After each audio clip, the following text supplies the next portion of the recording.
എല്ലാവർക്കും നമ്മുടെ ചാനലിലേക്ക് വീണ്ടും സ്വാഗതം. എല്ലാവരും സുഖമായിട്ടിരിക്കുന്നു എന്ന് വിചാരിക്കുന്നു. ഇന്ന് നമുക്ക് ഇതുപോലെ യൂസ് ചെയ്തിട്ടുള്ള പോക്കറ്റ് പെർഫ്യൂമൊക്കെ ഉണ്ടെങ്കിൽ അതെങ്ങനെയാണ് റീയൂസ് ചെയ്യാൻ നോക്കാം. നമ്മളൊരു പോക്കറ്റ് സാനിറ്റൈസറാണ് ഉണ്ടാക്കാൻ പോകുന്നത്. അപ്പോൾ ആദ്യം തന്നെ ഇതിൻ്റെ സ്റ്റിക്കേഴ്സൊക്കെ ഇളക്കി മാറ്റുന്നുണ്ട്.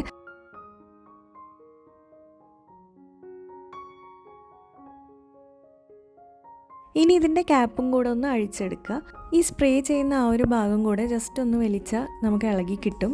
അത് തുറന്ന് കഴിയുമ്പോൾ അതിൻ്റെ ഉള്ളിൽ ഒരു റീഫിൽ പോലത്തെ സംഭവം കാണും. ഇനി അതൊന്ന് ഇളക്കിയെടുക്കണം. അപ്പോൾ അതെടുക്കാൻ വേണ്ടിയിട്ട് നമുക്കൊന്നെങ്കിൽ കത്തി അല്ലെങ്കിൽ എന്തെങ്കിലും ഷാർപ്പായിട്ടുള്ളൊരു സംഭവം വേണ്ടി വരും. അത് കട്ടായി പോവാതെയും ശ്രദ്ധിക്കണം. അപ്പം ഒരു കത്തിയോ അല്ലെങ്കിൽ ഇതേപോലത്തെ സ്റ്റീലിൻ്റെ സ്കെയിലൊക്കെ ഉണ്ടെങ്കിൽ അതൊന്ന് വെച്ചിട്ട് ഇങ്ങനെ ഒന്ന് പുഷ് ചെയ്ത് കൊടുക്കുമ്പോൾ അതിങ്ങനെ ഇളകി വരും. ഇനി ഇതൊന്ന് കഴുകിയെടുക്കുക. എന്നിട്ട് ടിഷ്യൂ വെച്ചിട്ട് നല്ലപോലെ വൈപ്പ് ചെയ്യുക. കാരണം അതിൻ്റെ അകത്ത് പെർഫ്യൂം ആണല്ലോ.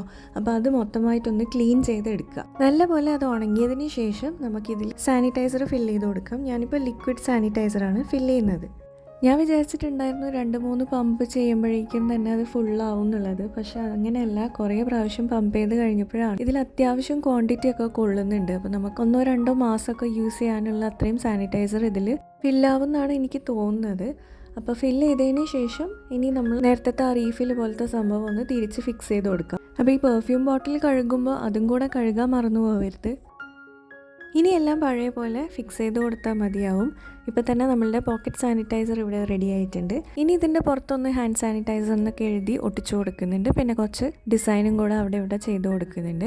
അപ്പോൾ വേസ്റ്റ് ആയിട്ടുള്ള പോക്കറ്റ് പെർഫ്യൂമിൻ്റെ ബോട്ടിൽസൊക്കെ ഉണ്ടെങ്കിൽ ഇതുപോലെയൊക്കെ ഒന്ന് റീയൂസ് ചെയ്ത് നോക്കുക. കുട്ടികൾക്ക് സ്കൂളിൽ കൊണ്ടുപോകാനും അതുപോലെ ഓഫീസിലേക്കും ഒക്കെ നമുക്ക് ട്രാവൽ ഫ്രണ്ട്ലി ആയിട്ട് യൂസ് ചെയ്യാൻ പറ്റുന്ന ഒരു ഐഡിയ ആണ്. ഇനി ഇത് വർക്കിംഗ് ആണോ എന്ന് നോക്കട്ടെ. ആവശ്യമുള്ളപ്പോൾ ഈ ഒരു ക്യാപ്പ് ഒന്ന് റിമൂവ് ചെയ്യുക. എന്നിട്ട് ഇതുപോലെ ഒന്ന് സ്പ്രേ ചെയ്താൽ മതിയാവും. വീഡിയോ യൂസ്ഫുൾ ആയിട്ടുണ്ടാവും എന്ന് വിചാരിക്കുന്നു. ഇഷ്ടമായിട്ടുണ്ടെങ്കിൽ ഒന്ന് ലൈക്ക് ചെയ്യുക. നമുക്കിനി അടുത്തൊരു വീഡിയോയിൽ കാണാം. ബൈ.